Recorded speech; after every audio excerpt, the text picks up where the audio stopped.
안녕하세요. 작가 반지상입니다. 네, 반갑습니다. 오늘은 수업을 마치고 와서 너무 이분들이랑 오늘 되게 재밌게 얘기를 해가지고 제가 책을 썼던 것도 그리고 이 경제의 흐름 뭐 그런 거 생각을 해야 되니까 경매만 사실 알면은 경매는 사실 그 권리 분석 기술적인 부분들만 갖고 이 경매 부동산을 낙찰을 받는다는 거는 사실 좀 어려울 수도 있다는 생각이 들어요. 왜냐면 어쨌든 부동산을 바라보는 내 주관이 있어야 되니까.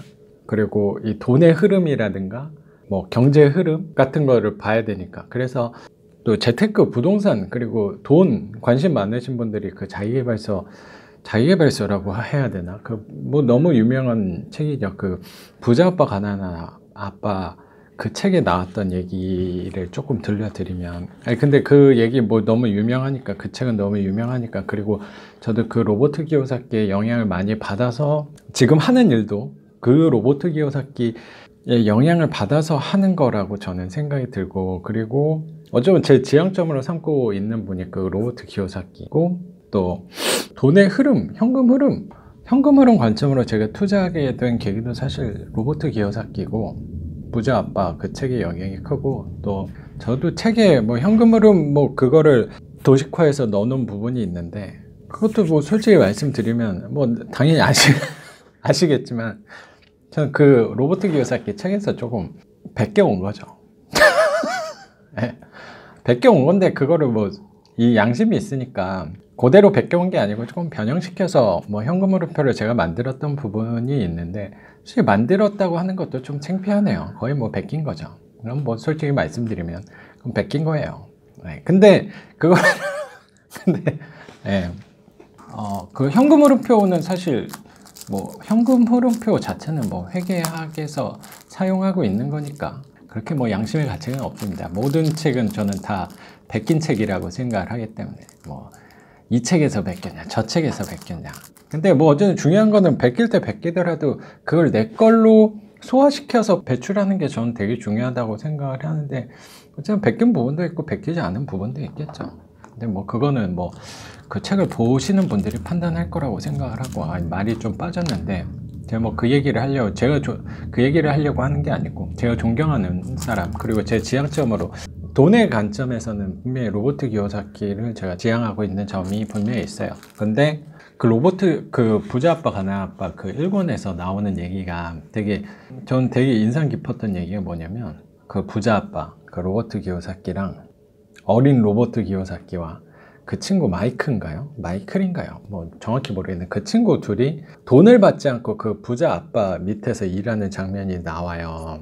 그 장면이 나오는데 거기서 했던 일화가 월급을 주급을 받지 않고 일을 하다 보니까 이 사업 개념 안에서 내가 돈을 벌 수 있는 거를 보통 우리는 회사를 다닐 때 월급을 받으면서 다니니까 고기만 보이는 거예요. 내가 할 일만 보인다는 뭐 그 관점으로. 근데 내가 돈을 받고 일하지 않으면 시야가 당연히 넓어질 거라는 개념으로 저는 이해를 했거든요. 뭐 다른 분들은 어떻게 이해하셨는지 모르겠는데. 그리고 남들이 보지 못하는 걸 볼 수 있다라는 측면으로 그 얘기를 넣어 놓은 것 같아요. 근데 그 얘기를 하다가 수업을 끝나고 식사를 하는데 한 분이 모르겠어요. 이분이 제 영상을 볼진 모르겠는데 이분이 했던 얘기가 너무 기억이 나는 거예요. 그러니까 제 수업 들으신 분들은 뭐 그 책을 뭐 보통 다 보신 분들이 오니까 얘기를 할 때 한 분이 되게 그 장면이 자기는 기억에 많이 남는다는 거예요. 근데 그분 말씀이 너무 자기 일화 같다고 얘기를 하시더라고요. 그게 무슨 얘기냐면 그분이 제 개인적으로 느끼기엔 재산이 상당히 많으신 분이에요. 근데 그런 자산가가 왜 저한테 수업을 듣는지 저도 사실 잘 모르겠는데 어쨌든 근데 그분이 원래 되게 이 우여곡절이 좀 많이 있으셨나 보더라고요. 근데 어렸을 적에 뭐 집이 좀 형편이 어려워져서 비닐하우스에서도 막 생활을 하시고 그러셨나 봐요. 제 수강생분 말씀을 드리는 거예요. 근데 그분이 처음에는 일을 하셨는데 그러니까 고등학교를 졸업하고 바로 사회에 뛰어드시는 돈벌이에 뛰어드신 건데 그래서 하루에 제가 정확히 몇 시간 일하셨는지 기억이 안 나는데 뭐 한 14시간을 일하셨나 봐요. 그러니까 잠만 자고 이 일만 하신 거예요. 근데 뭐 그때는 월급 뭐 30만 원 받고 일하시다가 그거를 퇴근을 하면 또 다음에 뭐 고깃집 알바를 한다든가 막 여러 가지 일을 하셨나 봐요. 그래서 진짜 누구보다 열심히 사신 거죠. 근데 어느 날 딱 드는 생각이, 너무 힘들게 생활을 하니까 돈만 보면 열심히 살면 돈을 벌 수 있겠다라고 막 달려가면서 생활을 하신 거예요. 그러니까 혹시라도 좀 그분이 보시고 좀 와전됐을 수도 있으니까 혹시 보신다면 양해 부탁드립니다. 제가 걸러서 뭐 이렇게 얘기를 풀어가는 거니까 또 정확한 사실을 또 전달을 못해. 제가 또 남 얘기 전달을 또 되게 못하거든요. 그게 막 하루에 14시간씩 막 달려가면서 이 돈을 쫓아가면서 일을 하는데 어느 날 그냥 쭉 코피가 나더래요. 그리고 손에 들어오는, 그렇게 내가 일만 했는데도 손에 들어오는 돈은 100만 원 정도밖에 되지 않았다는 거예요. 그게 뭐 10년, 20년 뭐 그 정도 전의 일이니까 뭐 100만 원의 가치는 뭐 지금하고는 달랐겠지만 그렇게 큰 돈은, 그렇게 열심히 일해서 벌 큰 돈은 아니라는 거죠. 그래서 그분이 그때 생각을 했던 게, 그러면 이렇게 열심히만 일한다고 부자가 되는 건 아니구나 라고 생각을 하셨대요.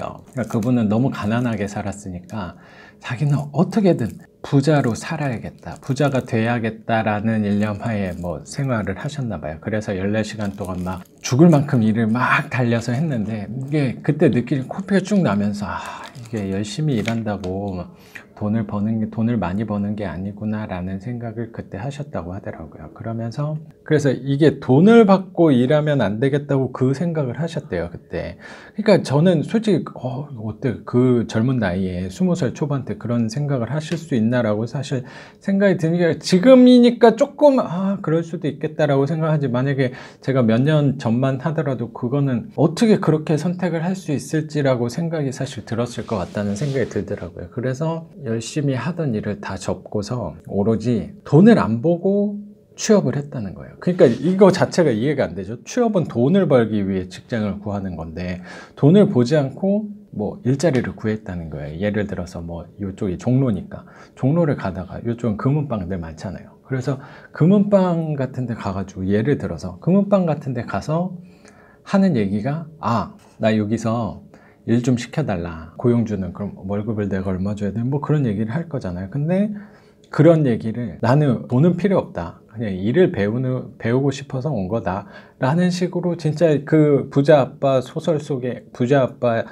그 책 속에 나오는 이야기대로 그분이 그걸 보고 한 게 아니고, 그게 한 20년 전이니까 그 행동을 자기가 사실 했다는 거예요. 20살 초반에. 지금 한 40대 정도 되셨으니까 한 20년 전은 되겠죠. 20년 전쯤 되겠죠. 근데 그때 내가 돈을 안 받고 일을 하겠다라는 말을 그런 영업소 같은 데 가가지고 금은방 가서 말을 했다는 거예요. 그래서 돈을 안 보고 일을 접하면 시야가 달라진다는 거예요. 그러니까 전에는 만약에 내가 돈을 보고 만약에 일을 하면 회사를 들어갈 때도 내 일만 해야 된다는 생각이 사실 드는 것 같아요. 이 사람이 나를 고용한 이유는 요 일을 맡기기 위해서니까 요 일을 내가 열심히 하면 되겠구나. 요거에 대해서 뭐 기술을 개발한다던가 힘을 쓴다던가 집중을 하겠죠. 근데 내가 이 일을 하는 데 있어서 돈을 보지 않으면 시야가 넓게 보인다는 거죠.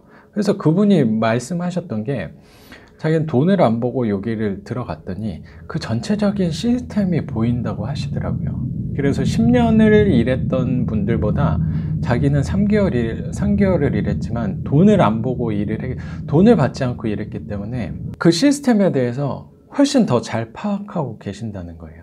그래서 그런 경험들이 하나둘씩 쌓이니까 이제 본인이 사업을 하게 됐다고 이렇게 말씀을 하시더라고요. 근데 저도 그 부분에서 공감이 사실 되게 많이 되는 거예요. 뭐냐면, 제가 요새 왜 삶이 되게 만족스럽냐면, 제가 돈을 보고 하는 게 없어요. 다시 이거 좀 오해를 하실까 봐 말씀드리는 건데, 제가 돈을 안 번다는 게 아니고 돈을 첫째로 두고 행동하는 게 사실 아무것도 없거든요. 제가 이 영상을 찍는 이유도 사실 돈을 보고 한다면 이 영상 찍는 것 자체가 의미가 없어요. 왜냐면 이거 찍어서 돈이 안 들어오거든요. 제가 뭐 최근에 구독자가 1000명이 돼가지고 뭐 그 광고 승인 신청은 해놨습니다. 근데 뭐 어쨌든 돈은 뭐 당장 안 돼. 이거 뭐 광고 승인 난다고 제가 뭐 한 달에 뭐 10만 원이라도, 아니 뭐 금액을 떠나서 이건 돈을 보고 할 수 있는 게 아니에요. 돈을 안 보니까 할 수 있는 거예요. 자꾸 뭐 유튜브 뭐 돈 벌기 뭐 그런 광고 수익 뭐 조회수 올리는 방법 뭐 그런 거, 이거는 돈으로 접근하면 못 해요. 제가 생각할 때 뭐 저도 구독자 뭐 이제 시작한 사람이 뭐 그걸 판단할 건 아닌데, 저는 어쨌든 그 확신은 분명히 있거든요. 돈을 보면 돈이 따라올 수가 없어요, 제가 생각할 때. 그리고 그 돈만 와요. 딱 보는 만큼밖에 못 와요, 돈을 보고 접근하면. 근데 돈을 보지 않고 접근하면 이 시야가 분명히 달라진다는 생각이 들어요. 돈을 이렇게 벌어야겠구나라는 생각이 사실 조금 드는 것 같아요.